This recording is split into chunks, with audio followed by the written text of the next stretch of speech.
This brings us to a very special part of this evening, the New Zealand Music Hall of Fame. The New Zealand Music Hall of Fame was started in 2007 by APRA in partnership with Recorded Music New Zealand to recognise those who have made a significant contribution to New Zealand life and culture through their music.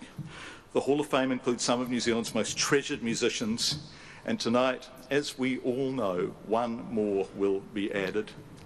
And I think this is going to be wonderful. Ko te reo te tahuhu o tēnei whare. The language is the ridgepole of this house.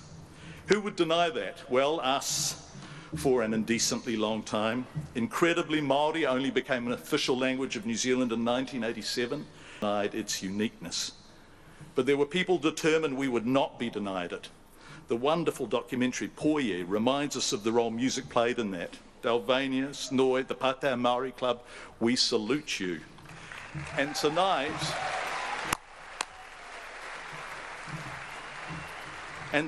we salute a woman who understood, in the beautiful words of Martha Gellhorn, that her responsibility was the effort. A New Zealander who reminded us that there was more than one ridgepole to our whare, and that our house was better and richer and stronger for that. To introduce the newest inductee to the New Zealand Music Hall of Fame, we have another New Zealand national treasure coming to do that, a musician who loves the reo and celebrates its beauty and its potency. Please welcome to the stage, Heniwehe Mohe.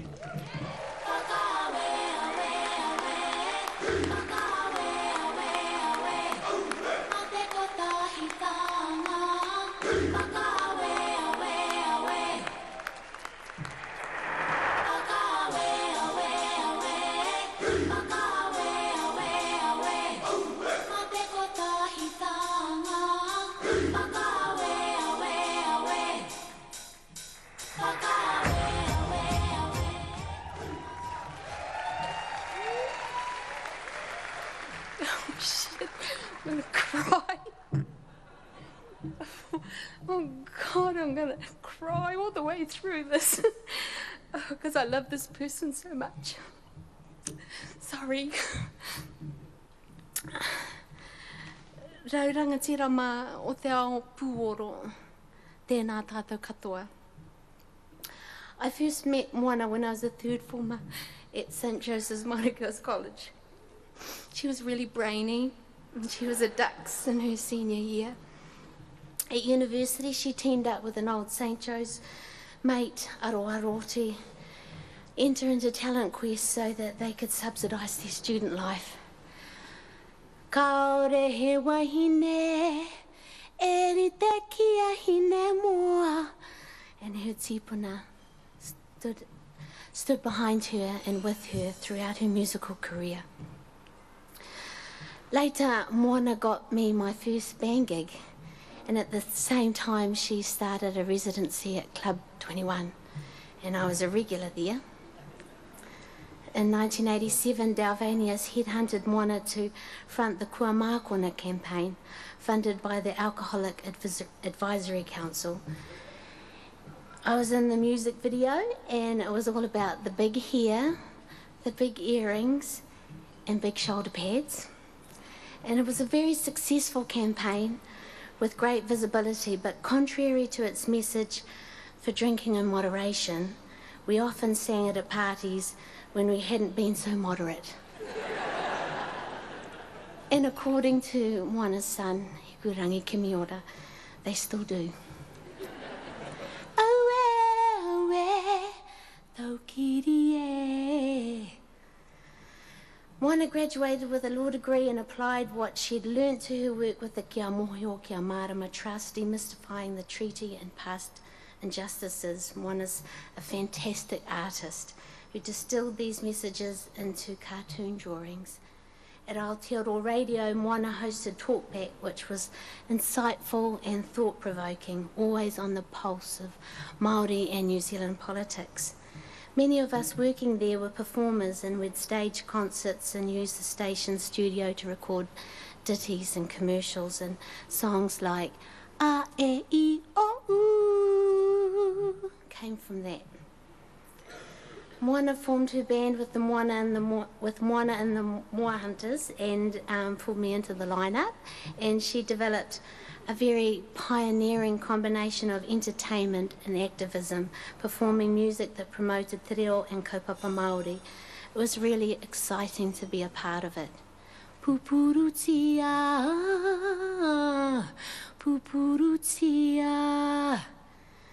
Moana is caring and compassionate. When my daughter Hina Rokatauri was born and her delivery was compromised, it was Moana who championed legal action against the hospital.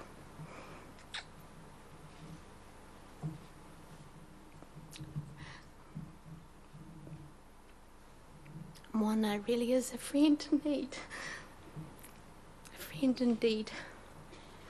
She's clever and creative and remains staunchly dedicated to the positive promotion of our culture, other Indigenous cultures, and people of colour. Walk the talk of our ancestors, walk the talk of our tipuna.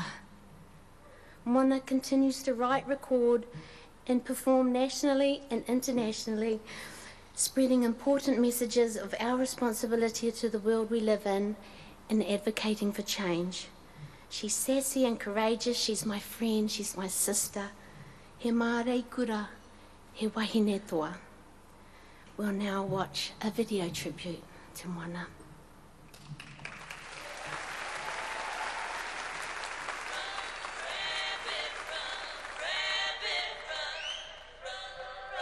Just keep soaring, stay on the right track. That's what my father used to tell us all the time, and just keep moving ahead. Action motivated and engaging with whānau and community. Whānau is, it means a lot. Yeah, probably share my opinion too much sometimes, but it comes in the family. What it means to be Indigenous, and I'm not afraid to tell the world about it. The audience can feel the same emotion that's in the song, and that's a great thing. Tēnā koe ko koe, te mana wahine, te rangatira. Wake up this morning, feeling fine. When I think about Moana and music, I think about Dad. And then next minute he's got the guitar out, now he's the best person in the whole party, you know. We got up to sing. A lot of our cousins got up with us. There was this big talent quest that was run by the local Trevor Maxwell and Timuira Morrison on guitar. And I remember Mo going up on stage. And anyway, we're all sitting there watching and going, oh, she can sing.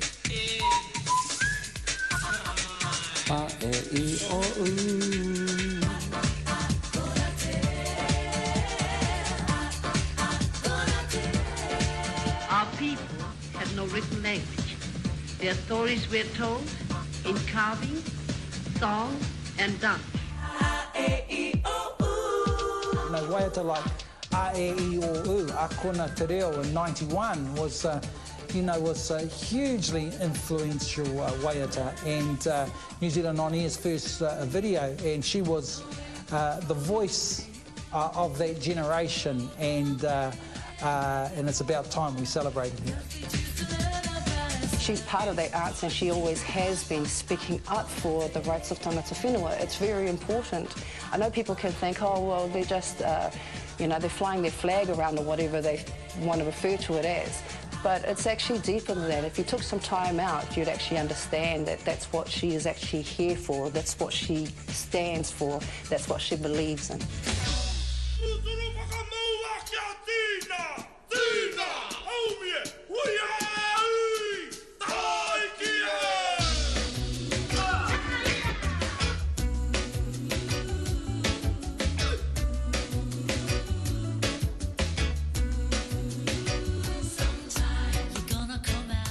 Charisma.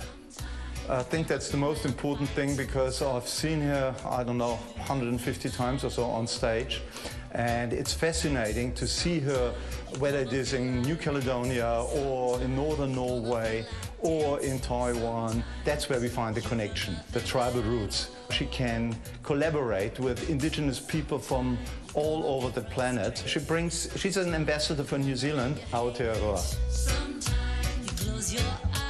The amazing thing about music is the music remains as your legacy, you know, and she has excellent recordings from Tahi onwards. Some people just want singers just to sing about love and, you know, romance and all this sort of stuff. All very good, and waiata's lovely at a party, but when you extend it into engaging with your whānau, that's kind of multi-dimensional in that sense, and that really, and so I've learned a lot from that. She has been one of those great pillars that has helped me build the confidence in myself. Hey, I'm Māori, I am capable, I am strong, I come from a line of chiefs. I'd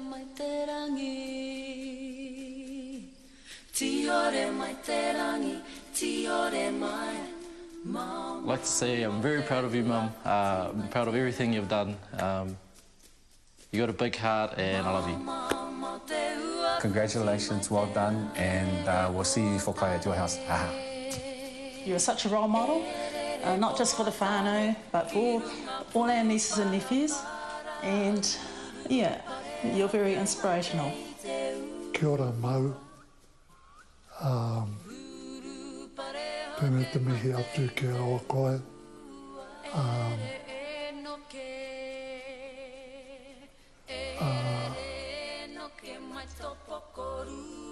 Kei te mihi atu I runga tō honore.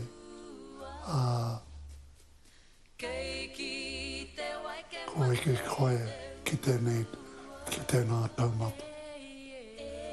Nō reira, tēnei nā mihi atu ki a koe. Kia ora. Yeah, that's better.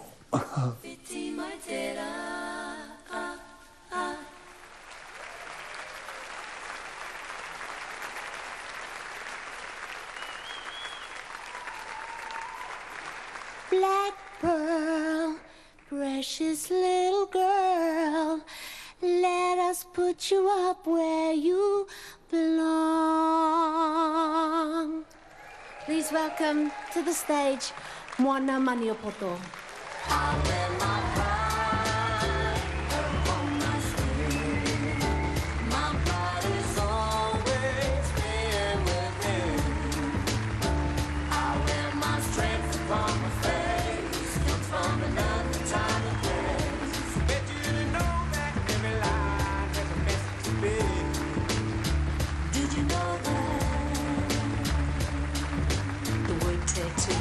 Describes the marking of patterns by inserting coloured dyes into smooth skin. The word moko represents a traditional custom in which spirals, unique to Māori, are carved deeply below the skin surface to produce a groove scar. Did you know that? Because the hair, most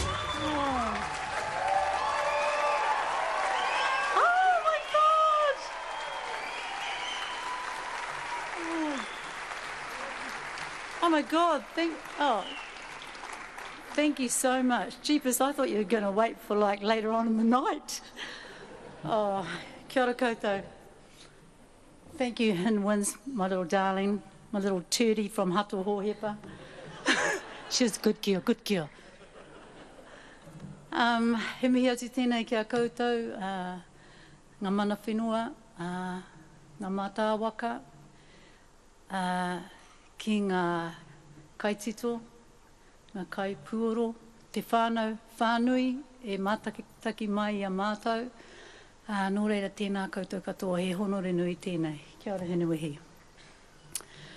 I told my son I was a bit nervous about tonight, which is really weird because I am used to speaking a lot. But I was very nervous, and he said, Mum, you'll be right, just don't go on, don't get all political, and don't be annoying. And I thought, given I've built my entire career on that, what's the chances of stopping now? My 8-year-old Manawanui, she told her playmates, I heard her yesterday say, my mum has been abducted by the Hall of Fame.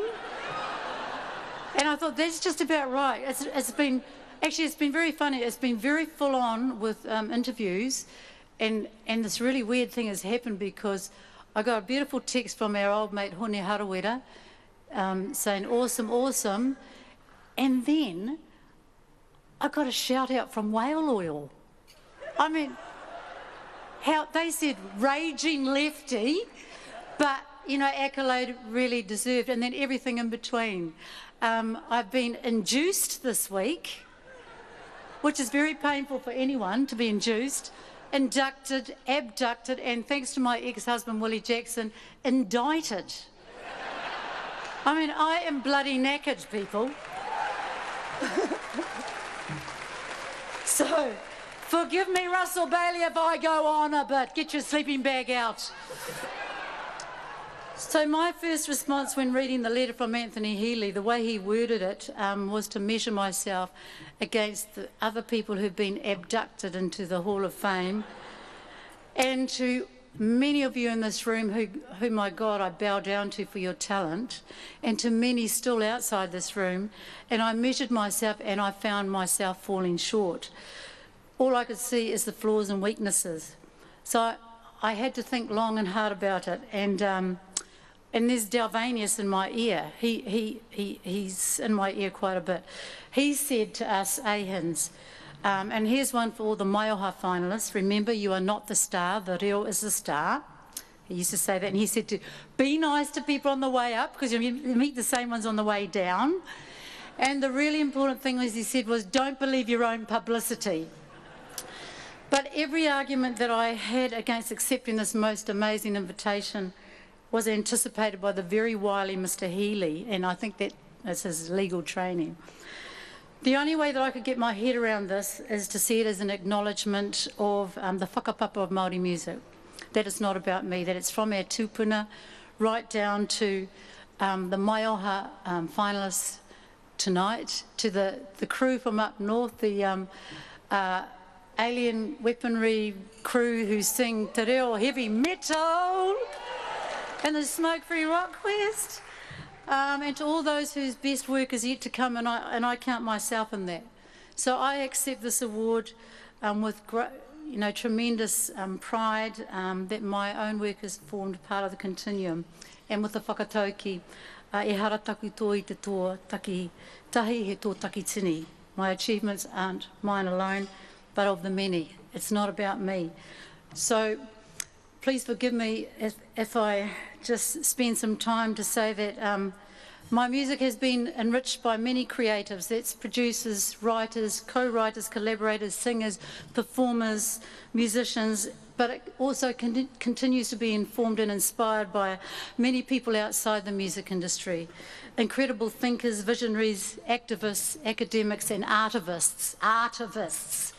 This award has been a real true gift, because when you're thinking about your next single, when you're organising your next tour, when you're doing all that, I don't think past 2 years. So the big hair thing, I didn't really want to think back that far, but it's been coming at me all week. All the stuff that we did so long ago, and it's given me an opportunity to reflect on where I've come from, who's helped me, who's empowered me. I'd like to just acknowledge my family who've been here tonight. I cannot believe you guys did that sneaky little video without me knowing. I am such a control freak, I had no idea. But I'd like to thank my family, my sister Trina, who's just been my right-hand man for my band, our brother Maru, my sisters Nikki and Kerry Lee, who are here with our mother Bernadette, and our other sister Lisa, who's really flashes over at Stanford University with students from Ngāti Porou. Our father Nepia would have loved this. He would have loved this. I want to acknowledge my darling Toby Mills. Our first public date was an APRA event, just quietly. Yes, quite flash. He's a filmmaker, a producer, director, and so he's tailor-made for being stage manager and tour manager, you know, total bossy type. Soldier Salim, a wonderful manager who came at me in 2002 with an offer I couldn't refuse. He's been a wonderful fan and critic, which is what a manager should do. They should tell you when you're doing great, tell you when you're doing rubbish, unless your manager happens to be your husband. So big shout out to my former husband, Willie Jackson, who, as everyone in Māoridom knows, is one great plotter. And he really was a wonderful manager. He was a great husband too. He joined me up with various bands, including Aotearoa, took me to pubs, clubs and gang pads. And just quietly, they don't clap in gang pads. You sing a song and they just go, what the hell? But you know, they do great kai. So if you get on offer, just go for it. It was Willie who went up to Dalvanius and said, and I quote this verbatim, "My missus can sing way better than those Sheilas behind you. You should record her." Dalvanius goes, "Really?" And then a couple of years later, he came back with Kua Mākona. So he would plot with our friend Win Osborne back in the day, and our band did wonderful things in Moa Hunters. And at the same time, Willie and I were calling out the New Zealand music industry and the New Zealand radio on its racism, when no one else was doing so. So music, you know, music has given me a platform to do that. It's given me a profile, and it was important for us to do that because there were other people doing other things outside the music industry. So, Willie, I want to thank you from the bottom of my heart, and to the Jackson whānau, who've been just a wonderful family to me, and to our whole crew out in South Auckland, who've been so wonderful. Journalists always ask me what comes first, the music or the politics, and it's a dumb question really, because it's all interlinked. You know, when you're Māori, you're a walking, breathing political statement. Hello, you know, there's expectations and responsibilities piled on you. And you're part of this matrix of core values. So when I look back over my body of work, which I was forced to do for this, I can track what's been going on for the last 30 years through the music, you know, because I wrote about and we performed the stories that are going around us. We never heard our language on the radio back in the day. So, you know, most of the 80s I wanted to be black. I really wanted to be Shaka Khan. Annie Crummer and I used to stand in my lounge and we'd be going, "Roll me through the rushes like Moses." Yeah. Anyway, Annie was way better than me. But, you know, we were involved, and me and Willie were involved in all these community movements and all this activism and all this stuff. But when you don't see yourself on television, you don't hear yourself on the radio, it's easy to get the impression that your culture doesn't count. So I remember when Willie brought Maranga Ake Ai from Aotearoa, and, you know, you hear this song, you know, "There's a movement on the street, Maranga Ake Ai." I thought, wow, they're speaking to us. And Rua Kenana, about one of our great leaders. In spite of that, I still wanted to be Chaka Khan until I found myself in a Detroit Baptist church surrounded by 400 Afro-Americans who all sounded like Mahalia Jackson.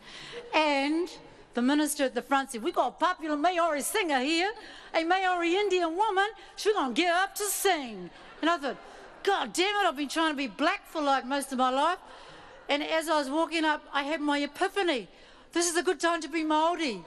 Oh, Jesus, I'm going to sing. Oh. So I pinched on a hit in these songs, you know, as I was walking up, and they're all going, "Get this stuff to sing, sister gonna sing." And I'm put in there, ho, witty, tino witty, tino mataku. Anyway, that night when I went back to, I was with the Nation of Islam, I went back to the house, and this brother said, "Sister, they're talking about you on the radio." They said, "There be a Maori Indian in the Baptist church today. Don't know what she was singing about in her own language. She made the hair stand on the back of my neck." And that's when I sort of got my little epiphany. So we started our music, and we thought, you know, Māori are invisible. We're not on the landscape. We're nowhere. So here's a bloody kuru coming right at you. Here's a haka. Here is a waka. Here is Waka Huia, the Kapa Haka group. Kerry Brown did the most awesome videos. And we wanted to walk the talk of our ancestors. We wanted to tell the stories.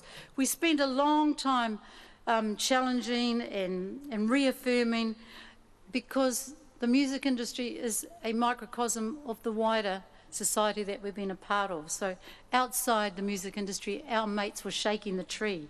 And justice and education and health and media. Why the hell wouldn't we do that inside the music industry? You know, we coped here with being too Māori, overseas not Māori enough, because you're meant to be chanting and blowing on kōwaua all the time. In 1994, I called New Zealand radio racist. Māori language music has always been treated as a genre itself. It crosses all genres. And the Maioha Awards tonight, as a judge, we heard so many different genres, absolutely amazing, from electronica to dance to R&B to soul to heavy metal, yet it's still not heard on commercial airwaves. And the classic excuse is it doesn't fit the format. So it's been 30 years now. Stuff all has changed. It hasn't changed. So I think it's time, I believe it's time that even though we have internet and we have iwi radio, it's time for the Crown to institute a quota for Māori language music on radio stations that play music, you know? Because it's good bloody music. And it's a beautiful language and it's ours, it's from here, and it's a treaty obligation. And at the same time, we need our own independent Māori music industry commission to engage with these wonderful bodies that are looking for something solid that needs a robust process around it. It's too hard for the tamas, the anaheras, all the advocates who are trying to be musicians to stand up and fight for our rights at the same time. We need to be pimped up and blimmin', you know, ready to rock. The thing is that when you travel overseas, you find out that, you know, locally not, but globally hot. Everybody loves the Māori language overseas. They love our music, they love our stories, they resonate with people. So I guess after all this time, I've learned that, you know, you have to live your life with passion. And when you're being authentic, then music has got the power to cross a lot of borders. It has, eh? You know, you connect with strangers, you all do that. You connect with strangers, you bring people together, you build relationships, and that's when you start to make change. And the Māori story, the Māori experience, our music, everything, it resonates strongly with people overseas. Our songs hold our stories, and we travel with those stories, and they touch people. So music and the arts has not been just a window, oh Jesus. Kimi ora also said, don't cry, Mum. It's not just a window to the world, it's a mirror to our own. And there's a lot of people out there that are looking for connection, to feel solidarity, because the world is such a challenging place, and they can feel that for a moment with a song in a concert. So, Russell, this is the part where you get your sleeping bag out, because I'm just going to name check before I end. Trina, my darling friend Amaria, Patty Free, who's in New York, Marika Hodgson, Miki Hutatonga, Carlos Tunks, Mahuia, go hard Mahuia, Horomona, Lawrence, Eds, Tamihana, Kiamara, there's a huge pile of sharples here, Tahira, Aaron, Arnett and Morgan. I've had enough haka performers that we could start a crew for Matatini. Let's talk about that actually. Big shout out to our darling friend Scotty Morrison and his wife Stacey, who have really supported me. To Kadzo Kosa, who's been with me longer than any of the men in my life, Kadzo. The Moa Hunter Days, Minaripia, who wrote that wonderful chorus for Ae Iko U, Tere Moana Rapley, many other beautiful female vocalists, JD, Pete Hoyter, Brent Turner, Richie Campbell, my darling, Warren Morgan, Hareruya Apurahama, who was so generous and such a mentor to me. Angus McNaughton, oh my God, I love you, Angus. We had so much fun. Daniel Barnes, Murray Kamek, you legend, who's here tonight. Danny Bennett Bryson from Damn Native, the wonderful Kerry Brown, the astounding, beautiful man that is Neil Cruikshank, George Hubbard and Tim Moon from Tangata Records, Marie Sheehan, Emma Paki, Hinuihi, all our crew from Southside and Tangata. I want to thank you, APRA and MCOS, for this extraordinary honour, and to acknowledge the fact that years ago when Hinuihi, myself, Teresa and Ruya we came and asked for a maiaha. I didn't even finish the sentence and Mike Chan said, yep. And then when I said, do you think we could have some money to go with that? Yep. So bless you. Thank you, Anthony. And finally, for everyone in this room, my darling friend Victoria, thank you for your wonderful wānanga today. She is an artivist. So for everyone in this room, I just want you to consider how you can make a difference. And one of the ministers in that Detroit church was Reverend Al Sharpton, who I travelled with. And he said something I've never forgotten. He said, you got to stand for something. Because if you don't stand for something, you'll fall for anything. Kia ora, thank you very much. Thank you.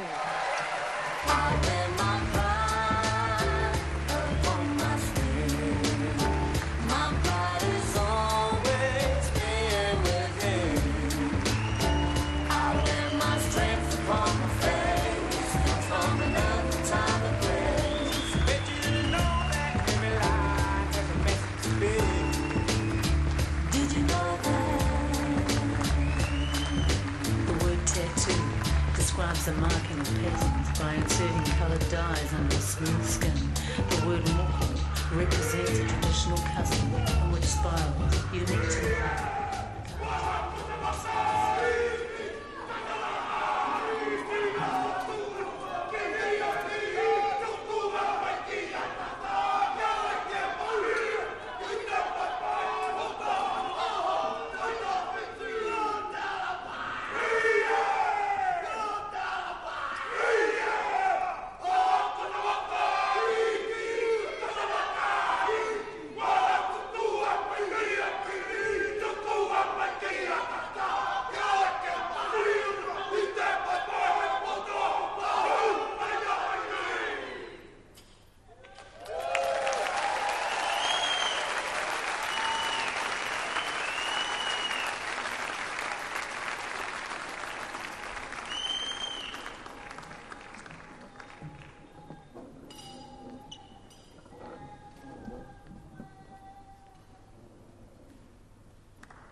Moana, we aren't quite finished with you yet,